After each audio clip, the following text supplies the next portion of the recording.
What are 5 wealth habits that even traditional financial advice will never tell you about to help you become a multimillionaire? Tune in.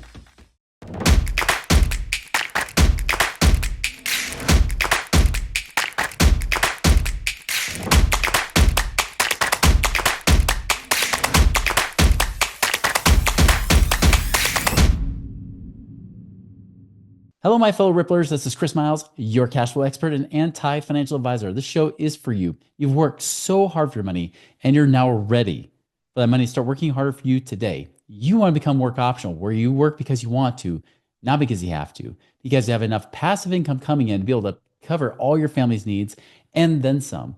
And it's not just so that you can get rich and just live fat and happy and be lazy. That's not what your life's about. You're here because you want to live a rich life, because as you're blessed financially, as you have greater resources, you have a greater capacity to bless the lives of those around you. Thank you for tuning in today, allowing me to create that ripple effect through you. I appreciate any time you guys have been binging, you've been sharing these episodes, and been working hard on really trying to implement this into your life. Furthermore, thank you so much for doing that. What we've noticed is so many of you, you've been binging on these episodes and following. If you haven't done so already, subscribe to our YouTube channel, the Money Ripples with Chris Miles channel. Subscribe to that today to ensure that you also get additional information as it comes in. And by the way, if you've already done that, check out moneyripples.com. We've got greater, even better information for you to be able to consume as well. So be sure to check that out today. All right, so I want to talk about these 5 wealthy habits that actually can, I wouldn't say guarantee, but gives you a very high chance of success financially speaking, and be able to help you become a multimillionaire. Now, what am I basing this on? This is not the Dave Ramsey, thing of the wealthy, millionaires and what they all did. He talks about the 10,000 millionaires and they all paid off their debt and they all saved in their mutual funds, which I really do question that sample, by the way. It's very hard to even find information on that. But that's not what we're talking about here. We're not talking about what Dave Ramsey had supposedly come up with as his answers. This is a study that wasn't even really trying to create a narrative. Actually, they did have a little bit of a narrative, but they really wanted to track people over a 20-year period of time. This is from 1960 to 1980. And with a study of 1,500 people, they wanted to see who actually became millionaires. Now, if you understand this, 1980, being a millionaire was not like being a millionaire today. Today, there are people that are accidental millionaires. They're just by owning a couple of real estate properties, or one, if you live in the state of California, you become a millionaire a lot of times, right? But that's not what we're talking about here. This was becoming a millionaire in 1980. That would become like you becoming a multimillionaire today. And what's interesting is this study that they did from 1960 to 1980, they tracked 1,500 people. Now, granted, they lost track because we didn't have Facebook and things like that back then. They lost track of some of these people. Some of them did pass away. So there's roughly about 1,100 people left in the sample at the end of the 20 years. Of that 1,100, 83 had become millionaires. 83. Now, what the study was hoping to find is what was that magic secret sauce, right? What was that magic investment, or what is it that they did that helped them become millionaires? And unlike what most people might think, it wasn't an investment. It wasn't even real estate investing. I know you probably expected me to say something about real estate investing. You might have been like, oh, he's probably going to talk about infinite banking. Neither. Had nothing to do with that at all. In fact, it wasn't even about what they invested in. And in fact, in most of these cases, the people didn't even realize they were millionaires because they just didn't care. So in case this would be like an accidental millionaire, but in a different way. Now, I'm not saying they didn't have real estate. I'm not saying they didn't even possibly have money that they kept in the stock market, right? Or savings accounts or whatever. That's not the point. The point is that these people, there was nothing in common when it came to financial strategies. Understand this, that this is not like what you might hear from most pundits. They're going to say, oh, these are the strategies they did. It works every single time. That's not the case here. These 83 people, granted, 1980 was 45 years ago, but over that 20-year period from 1960 to 1980, it actually happened to do with traits. There were actual traits, things that any one of us can have no matter how much money you have. And so I want to go over these 5 traits of what made them really that they all had in common. And this is what they narrowed it down to. So the first trait is they were persistent, right? Now, understand these people weren't just business owners. These weren't just entrepreneurs. Some of these were just normal W-2 employees working from their jobs, right? But they were very persistent. They kept moving forward. They weren't the kind of people that would just jump ship whenever, like whenever the next opportunity or next shiny object came along, they didn't worry about that so much. They were just constant. They were always moving forward. They were persistent in their efforts. They were persistent in becoming better at the work they were doing. So they were always moving forward, always very persistent in what they're doing versus just hop in the boat. And you've met these people. You've met the people that do jump ship or just tend to chase after whatever shiny object is next. Notice that those people rarely ever become wealthy. And even when they do become wealthy, they jump to the next shiny thing and then lose it all again, anyways, right? And so these people actually were very persistent, very, you could even say consistent, right? It would be another word for it too, but they were very persistent in the direction they were going. Now, the second trait they had, so they were first persistent. The next one, they were patient. Now, what does that mean? That means that when it came to opportunities, maybe they were trying to get a promotion at work, they were patient for it. They weren't getting so impatient that, again, they would jump ship. So the patience did help with the persistence, but they were very patient. They were patient to get the results they wanted. They were patient to get that raise or to get that promotion or whatever it might be. They were very patient in what they were doing. If they were a business owner, they were very patient in trying to get the results. They were persistent in moving forward, but they were very patient along the way. This is different than just being persistent. Some people can persist, but be impatient and actually be very miserable their whole lives. These people weren't living in misery. These people were just moving forward. Yes, of course, they wanted better things for their life, but they kept moving forward patiently, and that paid off. Now, the third thing, this is where it starts to get into how they operated. They did, as they would say here, they did the nobler and the pettier aspects of their job. So they never felt they were too good to do something. You ever just get annoyed with people that say, well, that's not my job, right? Or, that's I could do that, but I just don't enjoy doing that. I just want to do the part of my job that I love. Now, I get it. I would love to always do the things that I love. But the truth is that there's some aspects of your work, and I know yours is not any different than mine in so many ways. Even though I have financial freedom, still, I do things within Money Ripples that I may not enjoy, right? I don't always enjoy doing stuff. In fact, I don't always enjoy having to pump out videos, right? To do that. Now, I love it once I do it. I love teaching, but to have to like really come up with enough content to keep going and keep answering questions sometimes feels redundant. By the way, this is not the first time I've done this episode. I just haven't mentioned this study for several hundred episodes for a few years.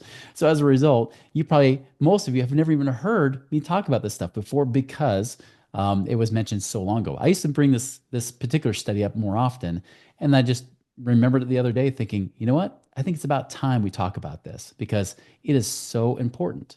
And I'll kind of tie it in at the end to really talk to you about what this is really about. And so again, doing the nobler and the pettier aspects of your job, right? Sometimes I have to do things like, yes, I love attracting new people and hiring people. I also hate firing, right? And this is no different with you as well. You have certain aspects of your job you love, but you also do things that you really don't love. And maybe even things that never get thanked. Maybe you never get credit for it or a reward or acknowledgement or recognition for it. You just do it because that's what's expected to do. That's what these people did as well. If you're that person that says, you know what, I don't care. It's what's got to be done. I'm going to make sure it gets done. That's a different story. That's what these people do differently. They were never too good to do something. They never felt like that they should just, avoid it and let somebody else do it. They would take ownership of what they did. So notice again, they took ownership of their position, right? They were patient and they were persistent. Now the fourth one, right? And by the way, we're about to get to the money investment stuff here pretty quick. But the fourth one is interesting too, because this one deals with not just the aspect of who they are, but this is, I would say, the crux, really a part of the crux of describing what happens a lot in here. Have you ever heard, for example, that you got to climb your way to the top of the corporate ladder? Maybe you got to step on others on the way to the corporate ladder. And you all know that those people, we talk about stepping on people on the way up the corporate ladder, are people we don't like, correct? Well, guess what? These people didn't do that. These people didn't view others in their work as competition. Now, they were intrigued by what others did in their field or others did in the same position that they're in. They would try to learn from it, but they weren't trying to step on others to get to the top. They weren't about this dog eat dog type of world. They didn't view it that way. They actually viewed it as just they're doing their work. They're patient, persistent. They're doing what they're supposed to be doing and then some. And then, of course, they would just keep moving forward. learning from others, learning, trying to learn to get better at their craft, but not trying to destroy others on the way up. It was not a scarcity world. And that's what I'm saying. The real crux here is if you notice, these people aren't in scarcity. There's not any of that kind of scarcity here. It's not about competition, that there's only so much to share and I've got to destroy somebody else to get to the top. That's not what they do. Even in business, if you're an entrepreneur, same thing. You don't have to destroy your competition to win, right? Again, you can learn from what your competition, quote unquote, competition is doing. You could even, you could even say, hey, here's what they're doing wrong. Here's what we're doing right, and focus on that. Great, whatever. But notice that it's focused more on you. Now, this is like when I run, when I run marathons and races, sometimes I will look at that person ahead of me and kind of use that as a gauge to see, can I slowly close the gap? I actually just ran a 10K race here recently on Memorial Day. And as I was running it, I was watching a particular guy and like I was narrowing that gap and narrowing the gap. It took me like a mile and a half to catch up to him. I finally passed him, which was good because he was at that point, the third place guy in my division. And then I was able to pass him and get third place while he ended up getting fourth. And so I got the podium. Sadly, he was about a half minute behind and he didn't get anything, even though I thought he was going to get placed as well. But it was a competitive age group that race. But that's the thing is like I was setting it. I was looking at him almost like a pace setter, but I wasn't just trying to destroy him. I wasn't like, I'm going to just so take you down, right? And I'm not saying that there aren't times that maybe you need that kind of attitude a little bit, but that's not what these people did here. They weren't trying to make your life worse so that they could look better. That's not what they did at all. They were trying to be better just for the sake because they wanted to be better. And they would use other people as pace setters or as models or examples to help them get better as well. If you've been following this podcast, you're probably looking for great ways to create passive income right now, right? Well, we got you covered here with Central Lending. Central Lending specializes in alternative investments that actually are designed to create steady returns and long-term financial security for you and your family. Now, they prioritize transparency. They love, building those strong relationships, giving you that confidence and peace of mind, knowing that you have your money working harder for you, so you don't have to work so hard for that money. You want to learn more how to do that? Go to centrallending.com and check out what they've got today to create your passive income and wealth creation right now. And that leads to the fifth thing, investments. What did they do with investments? Now, you already heard me say it wasn't a particular type of investment. Well, what did they do with their investments that actually worked? Here's what it is. This is the fifth thing, because the first one I mentioned was persistence, then patience. They did the nobler and pettier aspect of the job. And then the fourth thing is they didn't have a competitive attitude towards their colleagues or coworkers. The fifth one is this. The fifth one is that investments took a minimum of their time and attention. What was interesting when they talked about this particular group is that in many cases, their investments actually, in some cases, hurt their net worth. It actually slowed them down a little bit, especially if they were hyper-focused on it or spending a lot of time on those investments. So these people were a little bit more of the hands-off investor, just like we talk about on the show all the time, right? Passive income, truly passive income. And so when these guys did try to do other investments on their own, often it would set them backwards. Now, again, some of these people still made it to millionaire status, but their investments weren't always the case. So again, they were patient, persistent, did the nobler and pettier aspects of the work. They had an increasingly non-competitive attitude towards their coworkers or colleagues, and their investments took a minimum of their time and attention. Nowhere did it say they bought a mutual fund or invested in 401ks. Granted, 401ks weren't there at that point. But I would guarantee if we were to do this study again, and I'm sure there may be somebody doing it right now, that it's not just those that put money in 401ks, right? It's all about who they are. It's more about their character than it is about their money. It's the character that matters. And yes, and that can show up with money too. Could you be persistent in saving and putting away money? Yes. Could you be patient in how you do that and how you watch that money grow? Absolutely. I've noticed people, even when we're investing for passive income, if they get impatient, guess what? That actually can kind of create damnation in a sense when it comes to their money, right? It can actually hinder their progress. It can actually slow them down because they get so impatient. Sometimes they'll take unnecessary risks that will actually put them farther back than if they just were more patient. Now, does that mean that they didn't do the nobler or pettier aspects? No, they did. They did the nobler and pettier aspects, meaning that they're still willing to do the due diligence. They're still willing to do those things. Notice this still works with money. Did they have a competitive attitude with the other people? No. In fact, if you did, every time you try to compare, think about social media. How miserable are people with social media because of that comparison world that it creates, right? I'm not saying social media is horrible or evil. I'm just saying that for many people, they become more depressed because they start comparing the highlight reels of other people's lives to their life, which can also be not a highlight of that moment. And so they look at that comparison and say, oh, my life sucks, right? Well, our clients, I know some will do that. Some will say, oh, I can't compete. Some of these people have millions of dollars to invest. I don't have millions of dollars. I remember when one client told us that, we said, well, yes, they do, but your situation, as surprising as it may be to you, you actually have a shorter timeline for getting to financial independence than they do because they have a higher burn rate. They have more expenses every month, but you have lower expenses. Your benchmark doesn't have to be as high. And guess what? You got all this land that you own. If you could sell off some of your land, get that cash out, get out of prison, and then invest it, you'll be there within a year or two. Where some of these people might wait 5 or 10 years, which is pretty typical. I'm like, you get actually better off. So again, they were comparing themselves, thinking that, oh, I'm not as successful. I don't have as much money. I don't have all the best circumstances or anything else. It doesn't matter. It's about where you are in that race. So notice that even that competitive attitude can show up even with money. And then the last one, you don't let investments take up all your time and attention. These people did, first and foremost, they were great at their work. They were great at their job, great at their business. They mastered that. That was the income source that would fuel the money to help them to build their net worth. Now, as you know on the show, net worth is not everything, right? It's all about the cash flow and passive income. You can become a multimillionaire and still be broke. This is why passive income is essential for you to be able to buy that time freedom with those assets. Otherwise, you will be a constant slave, always saving and slaving away, waiting for someday to occur. And then eventually it just gets to the point where you're just forced into retirement, right? Don't fall into that trap.